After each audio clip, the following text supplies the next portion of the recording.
그 후임으로 우리 오규섭 목사님, 우리 원목 실장으로 오시고 우리 한영선 목사님이 미국에서도 오셨습니다. 두 분이 잠깐 좀 여러분 인사를 하실 때 큰 소리로 환영의 아멘을 해주시기 바랍니다. 목사님 한마디씩 하십시오. 만나 뵙게 돼서 반갑고요. 제가 제일 어린 것 같아요. 원목실에서도 제일 어리고요. 잘 섬기도록 하겠습니다. 네.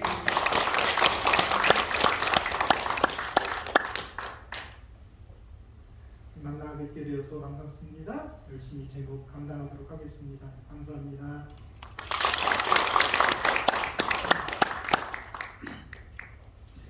두 분 다 참 훌륭하신 분들입니다. 우리에게 영적인 꼴을 정말 충만히 잘 먹여주실 걸로 저희들이 믿습니다. 아주 훌륭하신 분들이고요. 두 분 다 공통점이 있어요. 뭔지 아십니까? 목사님의 자제들입니다. 목사님의 큰아들들이에요. 다 장자. 정말 훌륭한 분들입니다. 이런 좋은 목사님을 보내주신 하나님께 여러분 감사를 드리십시다. 오늘은 제 컴퓨터가 좀 이상이 있어가지고 우리 동화상을 이제 뭡니까 PPT를 못 쓰기 때문에 그냥 설교를 또 하겠습니다. 하나님의 말씀 창세기 2장 1절부터 3절까지 말씀을 봉독하겠습니다. 천지와 만물이 다 이루니라. 하나님이 지으시던 일이 일곱째 날이 이를 때에 마치니 그 지으시던 일이 다함으로 일곱째 날에 안식하시니라. 하나님이 일곱째 날을 복주사 거룩하게 하셨으니 이는 하나님이 그 창조하시며 만드시던 모든 일을 마치시고 이날에 안식하셨습니다라. 지난번 제가 저녁 예배 때 설교한 본문하고 똑같은 본문이에요. 그래서 아까 설교 준비를 하는데 우리 집사람한테서 전화가 왔어요. 어디 산에서 전화 왔는 것 같아요. 여보, 당신 지난 안식일에 설교한 거 또 하려고 그래? 제 이게 원고를 본 모양이에요. 깜짝 놀래가지고 전화를 했어요. 걱정하지 마. 그런 것도 모를까봐 내가 그렇게 얘기했는데 여러분 본문은 똑같지만 내용은 좀 틀립니다. 지난 안식일에 제가 질문을 했어요. 천지와 만물이 다 이루었다고 해놓고 2절에 가서 하나님의 지으시던 일이 일곱째 날에 이를 때 마쳤다. 여섯째 날까지 다 이뤘다고 해놓고 일곱째 날에 되니까 비로소 이제 완성이 되고 마쳤다 이렇게 얘기를 했죠. 그래서 하나님께서 여섯째 날 창조 사업을 끝냈느냐, 일곱째 날 끝냈느냐, 그래서 다수결로 우리가 시험을 봤죠. 여섯째 날까지는 뭘 완성했다는 겁니까? 물질적인 창조는 다 끝났다 이 말이에요. 물질적으로 이렇게 만드는 건 그렇죠? 그런데 일곱째 날이 아니면 완성이 안 돼요. 이 창조가. 일곱째 날은 뭘 했어요? 안식하시고 거룩하게 하시고 복을 주셨다 이 말이에요. 창조의 목적이 비로소 몇째 날을 통해서 완성이 되는 겁니까? 일곱째 날을 통해서. 이 날이 아니면 창조의 목적이 달성할 수가 없어요. 인간은 동물의 수준으로 떨어지고 맙니다. 안식일을 통해서 비로소 하나님의 친자가 되고 거룩한 당신의 교제의 대상이 되는 거예요. 그래서 창조의 목적이 몇째 날 완성되는 거예요? 일곱째 날. 그래서 일곱째 날을 통해서 완성이 된다 이렇게 말씀을 하시는 겁니다. 근데 거기에 이제 연결해가지고 하나님께서는 창조 직후에 두 번의 복을 허락하셨어요. 첫 번째는 제일 먼저 복 받으라는 말은 동물에게 합니다. 창세기 1장 22절에 생육번성해서 땅에 충만하라 하면서 복을 주셨다고 했어요. 그 다음에 바로 28절에 인간에게 복을 주시면서도 역시 생육번성하라 이렇게 말씀을 하셨어요. 그 두 가지가 다 공통적인 얘기야. 생명의 복을 준 겁니다.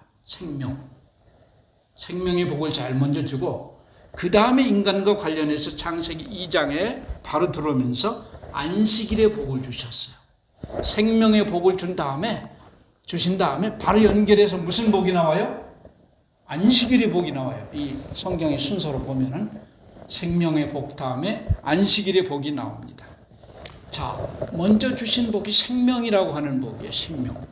여러분, 생명이 뭐예요? 생명을 제가 국어사전에서 생명이 뭔가 찾아보니까 사람이 살아서 숨쉬고 활동할 수 있게 하는 힘이라고 그러지. 힘이라고. 근데 창세기 2장 7절에 여호와 하나님이 흙으로 사람을 만드시고 생기를 불어넣으시니 생령이 된지라 그랬어요. 생령. 이걸 또 생명이라고 말할 수 있는데 히브리어는 네페시 하야입니다. 하야라고는 그 살아있는 것을 말하고 네페시. 이거는 산 존재라는 뜻인데 요거는 동사에서 유래한 명사라고 그랬어요. 명사는 명사인데 그 근원이 동사입니다. 그러니까 생명과 같은 뜻이에요, 사실은. 생명이라고 하는 것은 어떤 물질이 아닙니다. 생명이라고 하는 것은 하나의 살라고 하는 명령이에요. 날생자, 살생자, 목숨 명자. 명령을 하는 그 자체. 그게 생명이에요. 하나님의 명령이에요. 절대자의 지시사항. 다른 말로 하면 어떤 법칙, 로우. 이게 바로 생명이에요. 생명이란 어떤 물질이 아니고 하나님의 명령. 맞습니까? 생명, 살아라 하는 이 명령이 바로 생명이에요. 명령이. 그러므로 생명이라는 것은 법칙입니다. 로우예요. 예? 어떤 법이에요.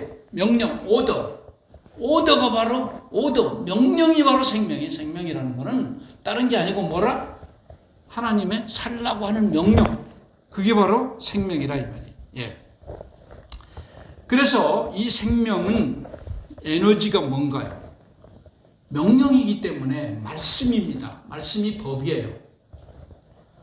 생명의 에너지는 말씀이에요. 그래서 어떤 물질이 아니고 명령이기 때문에 하나의 법, 로우, 명령이기 때문에 법칙이 바로 뭐라고요? 말씀이 바로 생명이 유지될 수 있는 하나의 에너지라 이 말이에요. 요한복음 6장 63절에 내가 너에게 이른 말이 영이요 생명이라. 말씀이 바로 생명이요. 하나님의 법칙, 하나님의 말씀, 하나님의 명령, 그게 바로 생명이에요. 생명이 따로 있는 게 아니고 하나님의 명령이 뭐라? 하나님의 말씀이 뭐라? 그게 생명이라는 거예요. 그게 생명이. 예. 그래서 사도행전 5장 20절에도 가서 성전에 서서 이 생명의 말씀을 다 백성에게 말하라. 생명과 말씀이 같은 의미로 쓰였어요. 생명의 말씀이라. 생명은 말씀이라는 뜻이에요. 빌립보 2장 16절에도 생명의 말씀을 밝혀. 말씀이 바로 생명이에요. 생명은 뭐라? 말씀이에요. 말씀. 그래서 이 생명이 계속 유지되기 위해서는 그 창조주의 명령, 말씀에 순종해야만 돼요. 마태복음 4장 4절 기록되었을 때 사람이 떡으로만 살 것이 아니요 오직 하나님의 입에서 나온 말씀으로 살거라. 우리 생명이 유지되기 위해서는 생명의 속 내용이 말씀이기 때문에 말씀을 계속 먹어야만이 그 생명이 유지되는 거예요. 그 생명 자체가 말씀이기 때문에 그렇습니다.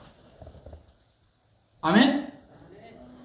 물질로만 돼서 물질만 먹으면 그 생명이 유지가 되는데 우리 이 생명은 그 물질로 된 게 아니고 말씀으로 됐다는 거예요. 그 말씀을 계속 먹어야만이 우리 생명은 유지될 수가 있는 것이에요. 예. 그래서 예수님께서도 마태복음 19장 17절에 내가 생명이 들어가려면 계명들을 지키라. 말씀이에요. 율법을 지키라.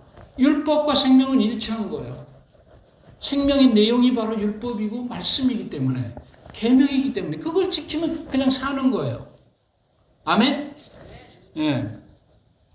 그래서 이 생명을 유지하기 위해서는 법칙이기 때문에 법체계, 즉 명령체계가 계속 유지되어야만이 그 생명이 유지될 수가 있습니다.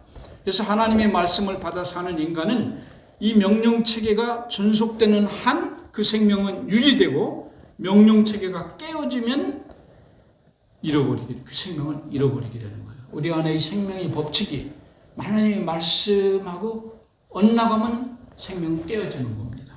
죽는 거예요. 말씀과 일치될 때 우리는 생명이 유지가 되는 것입니다. 예. 그래서 이 말씀의 법도 안에 살아갈 때 생명이 유지되고 참된 쉼과 행복이 따르는 것이에요. 예. 그래서 이 생명을 유지할 수 있는 필수 과제가 있는데 그건 순종입니다. 불순종하는 순간, 말씀에 어긋나는 순간 그 생명은 어떻게 되는 거예요? 이미 깨어져 버린 거예요. 예. 그래서 사람이 죽고 사는 것은 법대로 사느냐 안 사느냐. 그래서 사람이요, 우리가 볼 때 겉으로는 살아있는 것처럼 보이지만 사실은 죽은 사람도 있어요. 어떻게 하는 사람? 법대로 안 사는 사람은 겉 사는 것 같지만 죽었어요. 그래서 디모데전서 5장 6절에 일락을 좋아하는 이는 살았으나 죽었느니라. 살기는 살았지만 하나님의 법도랑 떠난 사람은 죽은 사람이라는 거예요. 마태복음 8장 22절에 죽은 자들로 저희 죽은 자들을 장사하게 하고 너는 나를 쫓아라. 죽은 자가 어떻게 장사를 지냅니까? 근데 법도에 떠나 있는 자는 이미 어떤 자로 보신 거예요? 예수님은 죽어 있는 자로 본 겁니다. 죽고 난 다음에 죽은 게 아니고 지금 그 생명의 법도에 떠나 있으면 그는 죽은 자예요. 그렇지만 반대로 죽었지만은 그 생명의 법도 안에서 살았으면 산 자라고 보십니다. 하나님께서는. 아벨을 그렇게 했어요. 히브리 11장 4절 믿음으로 아벨은 가인보다 더 나은 제사를 하나님께 드림으로 의로운 자라 하는 증거를 얻었으니 하나님이 그 예물에 대하여 증거하심이라. 저가 죽었으나 그 믿음으로써 오히려 말하느니라. 지금 말하고 있다는 거예요. 죽었지만 그건 살았다는 뜻입니다. 아벨은 죽었지만 그가 하나님 법대로 살았기 때문에 그는 산자로 여김을 받는 것입니다. 요한복음 8장 51절 진실로 진실로 너희에게 이르노니 사람이 내 말을 지키면, 하나님의 법도를 지키면, 말씀대로 살면, 이 말이죠. 내 말을 지키면 죽음을 영원히 보지 아니하리라. 말씀대로 살아있으면 안 죽는다는 거예요. 안 죽는다는 거예요. 네. 요한일서 2장 17절 이 세상도 그 정욕도 지나가되 오직 하나님의 뜻을 행하는 이는 영원히 거하느니라. 우리가 없어지는 것 같지만 하나님의 뜻을 우리가 행했다면 우리는 안 죽는 거예요. 영원히 거하는 겁니다. 그러니까 살았지만 죽은 사람도 있고 죽었지만 산 사람도 있어요. 그 기준은 뭡니까? 하나님의 말씀대로 살았느냐, 법도대로 살았느냐. 그 생명이라는 의미가 거기서 나오는 거예요. 하나님의 명령이기 때문에 그래요. 명령이기 때문에, 법칙이기 때문에, 물질이 아니에요. 그 법에 어긋났으면 죽어 있는 겁니다. 그 법에 맞으면 사는 거예요. 네. 이 생사는 법으로 언제나 판단을 해요. 여러분, 살인자가요, 어차피 죽을 것, 법정에 가면 죽을 테니까 차라리 내 손으로 죽자 하고 10층 꼭대기로 올라가가지고 떨어져 죽으려고 하니까 경찰이 말이에요. 에어 매트리스를 밑에서 쫙 까는 거예요. 그래서 떨어져도 어떻게 하려고? 안 죽게 하려고. 어차피 잡히면 사형받을 사람인데 그냥 알아서 죽으라고 내비두지. 왜 그걸 굳이 에어 매트리스 갖다가 깔아가지고 살려놓고 나중에 재판장에 가서 사형 선고해가지고 그때 죽이냐는 말이에요. 왜? 그냥 좀 알아서 편하게 죽으라고 내비두지. 그건 뭘 말하는가 하면 이 땅에서도요, 살고 죽는 거는 법에 의해서 결정되는 거지 자기 마음대로 되는 게 아니에요. 살았지만 살인죄를 저질러 죽을 사람은 이미 죽은 사람과 같은 거예요. 예. 이 땅에서 살고 죽는 건 법에 맞느냐 안 맞느냐가 그 삶의 죽음을 결정합니다. 예. 살았지만 죽은 자예요. 법에서. 죽을 죄를 진 사람은 죽은 자예요. 그렇지만 죽었으면 어떻게 할까요? 억울하게 죽을 수도 있어요. 이 땅에서는 살려낼 길이 없죠. 그렇지만 그 유족들에게 그 명예를 회복시켜주고 또 경력금과 또 다른 보상을 또 줍니다. 사실은 뭐 살려낼 재간은 없지만 사실은 사는 거나 마찬가지로 보는 거예요. 그래서 이 땅의 법도 이 땅에서도 우리 마음대로 살고 죽는 게 아니에요. 상로 죽는 기준이 이 땅에서도 법입니다. 하물며 하나님께서는 어떻게 하십니까? 그래서 정확한 재판을, 그냥 우리가 헷갈려. 저 사람이 산 사람인지 죽은 사람인지 우리는 잘 모르잖아요. 이 사람이. 그렇기 때문에 심판이 필요한 거예요. 하나님께서 영원한 심판을 뭐에 의해서? 법에 의해서.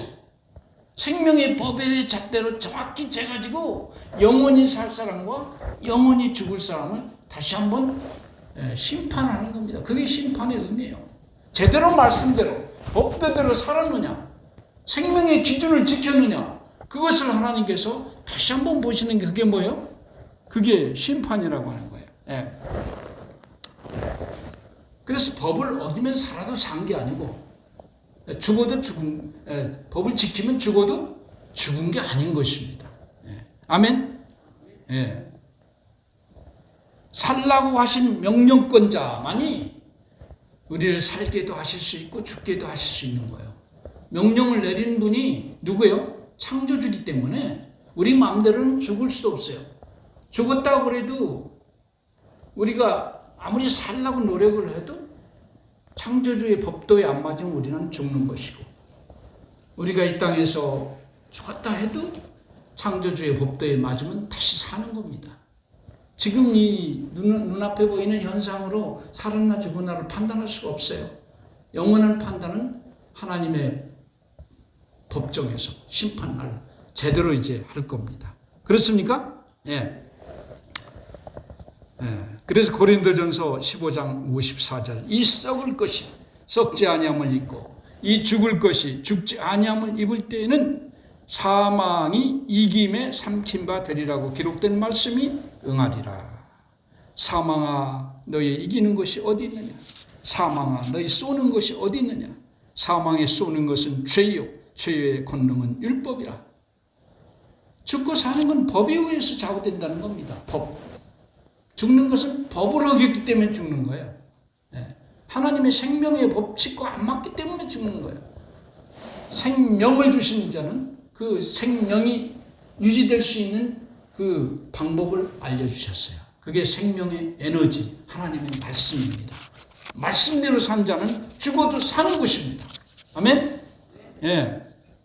그래서 이 땅에서 그 생명을 계속 연장시키기 위해서는 순종만이 유일한 길이에요. 법도대로 사는 거예요. 법도대로 사는 거. 이거는 영원한 생명뿐만 아니고 우리의 육신의 생명도 하나님께서는 법도를 주셨어요. 어떻게 하면 건강을 유지할 수 있는가? 주셨어요? 성경에 뭐 분명히 나와요. 예. 제가 잘 아는 그 목사님 친구가 암에 걸렸어요. 근데 암 걸리기 전에 이 양반이 얼마나 육식을 좋아해. 너무 육식을 즐기고 고기 아니면 잘 안 먹어요. 그리고 단 것을 좋아하고 맵고 짜게 먹고 언제나 자극성이 없으면 음식의 맛을 몰라요. 자극이 있어야 돼요. 네. 그래서 이 목사님이 그 친구에게 방문 가서 항상 하는 말이 그래요. 음식을 너무 그렇게 짜고 맵고 그렇게 고기 좋아하고 그러면 건강에 해로우니까 좀 성경의 원칙, 그 교회 나오던 사람이거든요. 성경의 원칙을 좀 따라서 좀 그렇게 좀 살라고, 그래야 자네도 건강할 수 있다고. 그러니까 이분이 말을 하는 거예요. 아유, 꼭 목사 아니랄까봐 목사 같은 말만 하는구만. 성경에 육식하지 말라는 법도 없고 맵고 짜게 먹지 말라는 법도 없고 그런 거 있냐고. 잔소리 그만하고 꼭 율법주의자 같은 안식교 목사 같은 소리만 한다고. 안식교 목사 아니랄까 봐 그런다고. 꼭 이렇게 꼭 얘기를 하는 거예요. 예. 그런데 드디어 어느 날 올 것이 왔어요. 병원에서 검진을 받았는데 위암 사기. 예. 이 소식을 들은 목사님이 너무 참 가슴이 아파가지고 방문을 했어요. 그러니까 이 친구가 그렇게 큰 소리 치던 친구가 얼굴이 해석해져가지고 아주 그냥 면목 없는 얼굴로 말을 합니다. 아무개 목사 미안해. 진작 자네의 말을 들었어야 하는 건데 이렇게 하면서 아주 기가 팍 죽어가지고 그래. 그러니까 너무 불쌍하고 그래서 방문을 갔으면 용기를 줘야죠. 지금이라도 늦지 않았어. 우리가 늘 말해온 대로 지금부터라도 우리가 아는 건강법대로 한번 순종해보세요. 뉴스타트 하자고 이렇게 얘기를 한 겁니다. 그렇게 하니까 죽으려고 그러니까 그 말을 안 듣습니까? 그렇게 하자고 이제 했는데 그의 아내도 신명이 나서 그걸 도왔습니다. 그런데 1년이 딱 지났는데 병원에 가서 검진을 해보니까 의사가 세밀한 검진을 다 했어요. 암세포가 전혀 발견되지 않았다. 그리고 단언을 했어요. 이건 기적이라고. 의사도 자기는 이런 거 처음 본다고. 분명히 이 사람 죽을 사람인데 살았다고. 이렇게 하는 거예요. 자, 거기까지는 좋았는데 그 다음이 문제예요. 양반이 낫다고 하니까 긴장이 풀어졌어요. 그래서 옛날 식생활로 조금씩 다시 돌아가는 겁니다. 이런 사람이 한 80%는 돼요. 꼭 나와가지고 그 다음에 꼭 그렇게 꼭 돌아가요. 그게 길들여졌기 때문에 그게 고치기가 힘든 것 같아요. 자, 그런데 그 양반이 불과 얼마 되지 않아서 다시 급성암으로 돌아서 버렸어요. 얼굴이 새콤해지고 이제 죽게 됐어요. 예. 그럴 수밖에요. 건강하던 사람도 그 법칙을 어기고 사니까 병이 걸렸는데 한 번 걸렸던 사람이 기적적으로 나았는데 옛날로 돌아가면 더 빨리 돌아오는 겁니다. 금방 다시 돌아왔어요. 그래서 너무 참 이 목사님 가슴이 아파서 찾아가서 말했어요. 야, 이 사람아, 과거의 자네의 생활 방법이 잘못되어서 병이 든 것이 확실하지 않은가? 그래서 뉴스타트로 생활을 바꾸니까 병이 물러갔어. 그런데 자네에게 병을 가져온 그런 식생활을 다시 하다니 자네 정신 있나 없나? 이렇게 얘기를 했어요. 그러니까 이 친구가 자네 말이 맞아. 그런데 하나님은 은혜가 있으신 분이잖아. 일단 한번 과거에 치료를 해주셨으니까 또 한 번 해주시지 않겠나? 여러분 어떻게 생각해요? 자, 아이고 이 한심한 사람 봤나? 어린아이도 아니고 자네가 건강법칙을 어기니까 병이 걸렸잖아. 그런데 하나님께서는 은혜를 주셔서 자네에게 다시 자네가 건강법칙을 지키니까 건강해졌잖아. 그런데 그 법칙을 또 어기면서 건강하기를 바랐다니. 자네 지금 정신 있나 없나?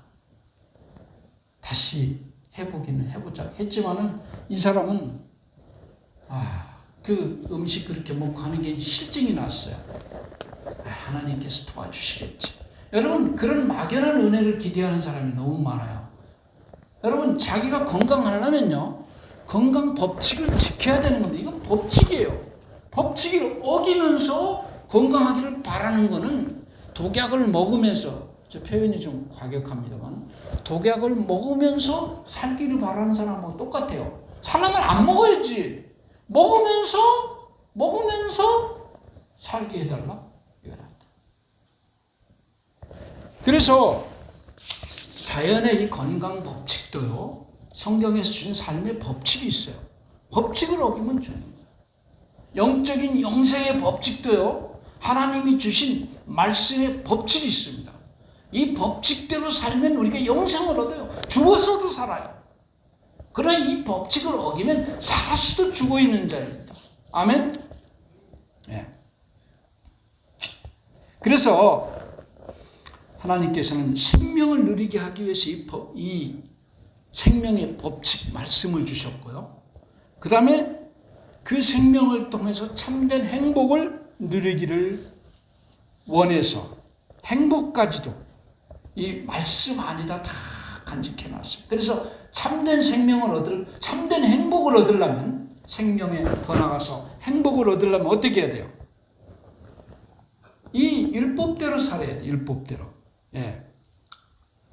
율법의 핵심이 바로 뭡니까? 사랑이라고 그랬잖아요. 로마서 13장 10절. 사랑은 이웃에게 악을 행치 아니하나니 그러므로 사랑은 율법의 완성이니라. 모든 율법이 다 있다 할지라도 사랑하라. 내 이웃을 내 몸같이 사랑하라는 그 법 안에 다 들어있다.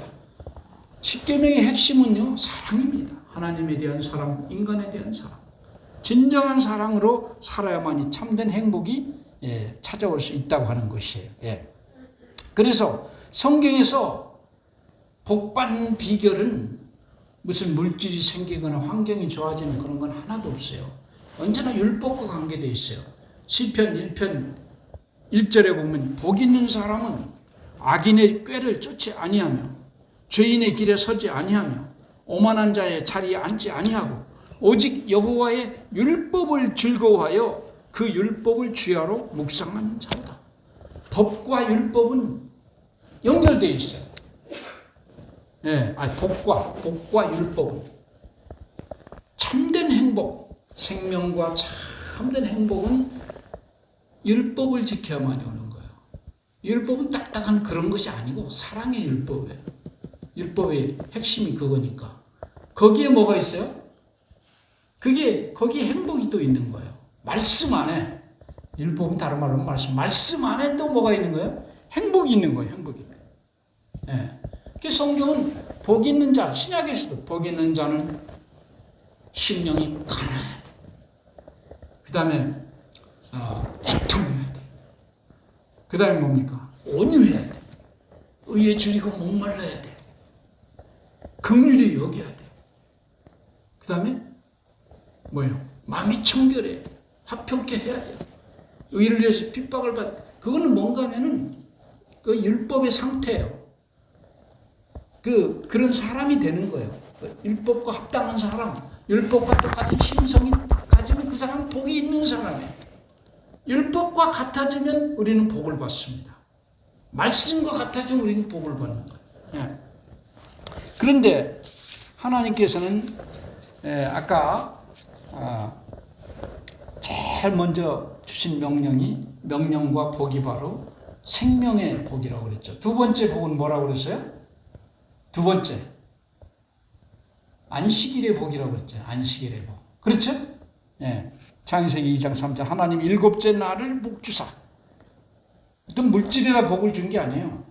시간에다 복을 줬어요. 뭐 동물이나 사람에도 준 것도 아니고 날에다 복을 줬어요. 일곱째 날을 복 주사 거룩하게 하셨으니 이는 하나님이 그 창조하시며 만드시던 모든 일을 마치시고 이 날에 안식하셨습니다. 여기 살라 생명이라고 하는 이 명령이 쉬라고 하는 안식하라고 하는 명령과 함께 주어졌다고 하는 사실은 놀라운 사실이에요. 이 삶의 진정한 그 목적, 생명을 주신 목적이요. 이 안식일을 통해서 진정한 그 행복과 모든 그 목적이 안식일을 통해서 이루어지기 때문에 그렇습니다. 연결되어 있어요. 여기 쉼이라고 하는 것은 절대로 노예들에게는 주어지지 않지만은 누구한테만 주어지는가? 친자에게만 주어지는 거예요. 이것은 그 쉰다고 하는 건 전번 시간에 공부를 했지만은 누구랑 쉽니까? 항상 우리는 일은 아무하고나 할 수 있지만 쉬는 거, 휴가는 아무나 가는 거예요. 가장 가까운 사람. 그렇죠?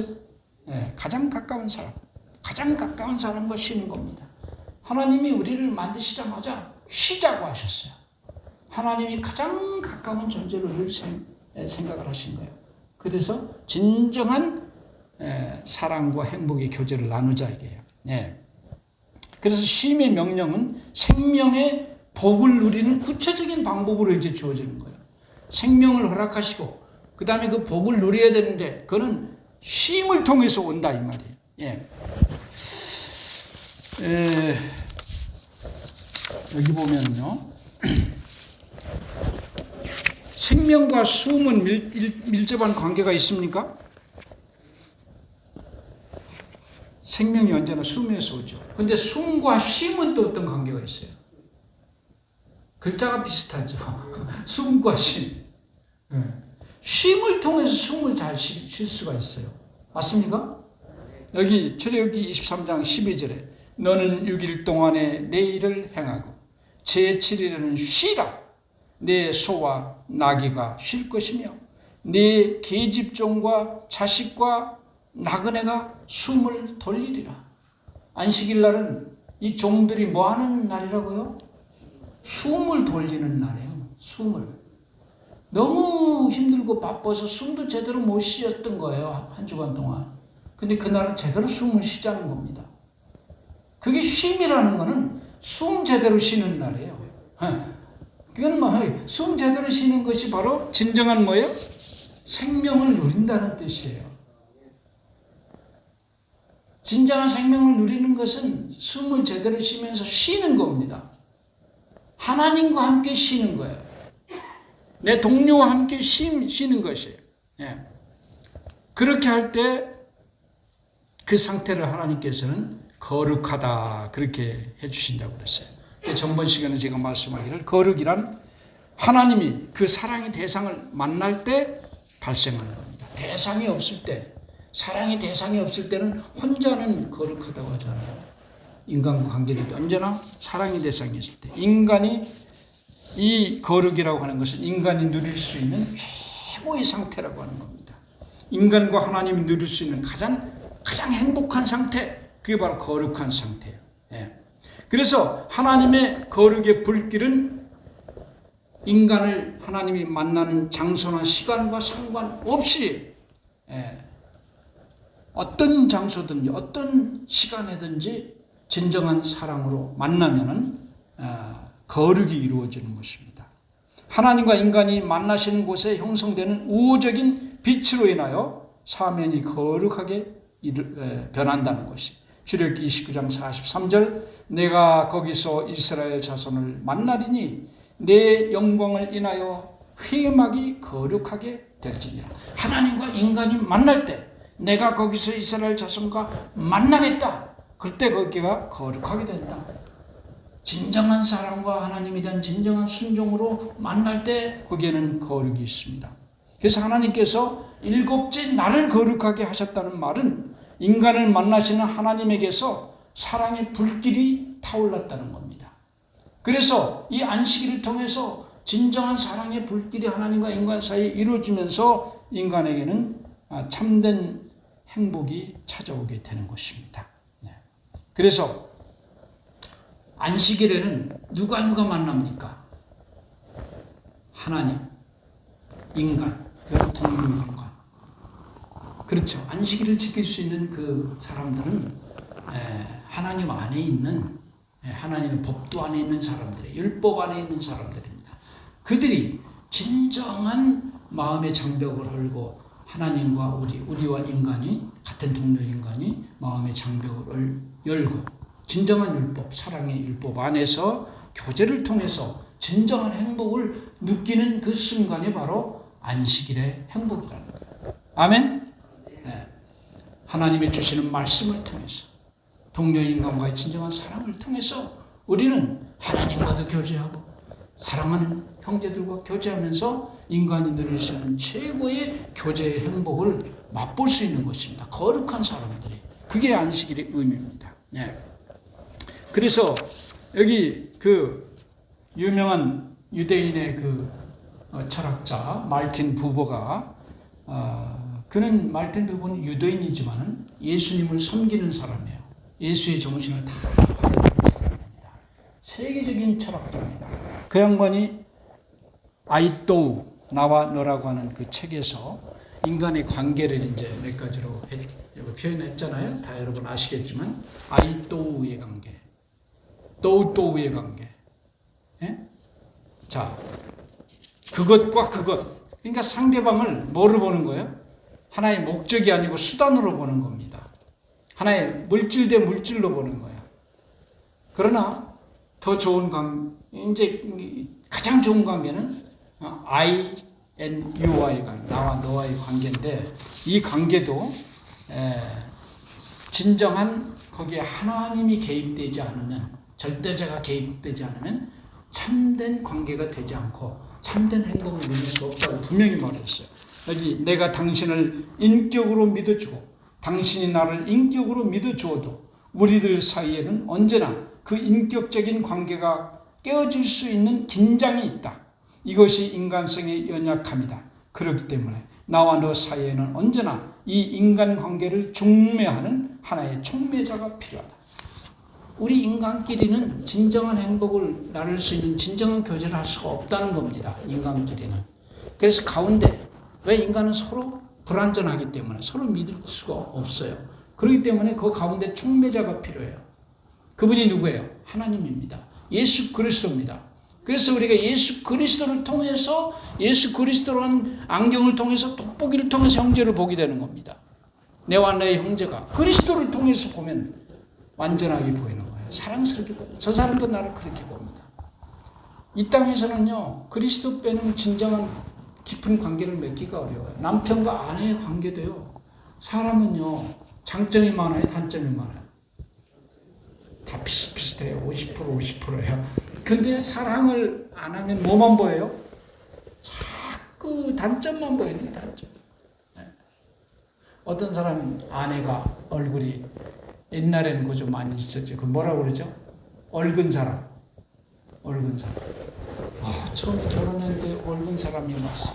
얼마나 배기가 싫은지. 뭐라고 그러죠? 곰보라고 그러나요? 얼마나 배기가 싫어. 근데 나중에 이제 사랑이 깊어져서 보니까 그 이 구멍난 자국마다 사랑이 그냥 가득 들어 보이더래요. 그렇게 그것도 그렇게 이뻐 보이더래요. 그러니까 사랑으로 보면요, 그렇게 보이는 거예요. 그래서 그리스도라고 하는 그 분이 우리 사이에 딱 껴들어오면 우리는 전부 다 뭐로 보여요? 사랑으로 보이는 겁니다. 그러면서 진정한 사랑의 교제가 가능한데 그건 안식일날 그게 되는 거예요. 그래서 나와 하나님, 나와 다른 인간과 사이에 진정한 사랑의 교제를 나누면서 참된 행복을 누리고 쉬는 것이 그게 안식일의 의미입니다. 안식일의 행복이 바로 거기서 오는 거예요. 쉰다는 것은 그런 의미입니다. 나 혼자 하는 일 없이 그냥 하늘만 쳐다보고 가만히 있는 게 그런 의미의 쉼이 아닙니다. 이건 교제의 쉼입니다. 그래서 생명과 안식일의 복은 하나님이 우리에게 주신 최고의 복입니다. 그 생명의 목적을 이루는 가장 좋은 방법, 바로 안식일을 주셨어요. 그래서 안식일을 통해서 생명의 목적을 하나님께서 이루려고 하시는 것입니다. 이런 귀한 복을 주신 하나님께 진정으로 감사하고 이 복을 마음껏 누리는 여러분과 제가 되기를 간절히 바라면서 말씀을 마치겠습니다.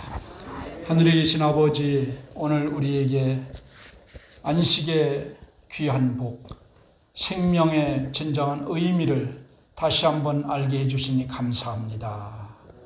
아버지, 주시는 이 생명의 복 마음껏 누리며 다른 영혼을 위해서 이 귀한 생명의 도를 잘 전할 수 있도록 우리에게 함께하여 주시고 항상 주를 위해서 간절히 간구하며 응답을 기대하는 사랑하는 종들의 기도를 오늘도 응답해 주시옵소서. 예수님 이름으로 간절히 기도합니다. 아멘.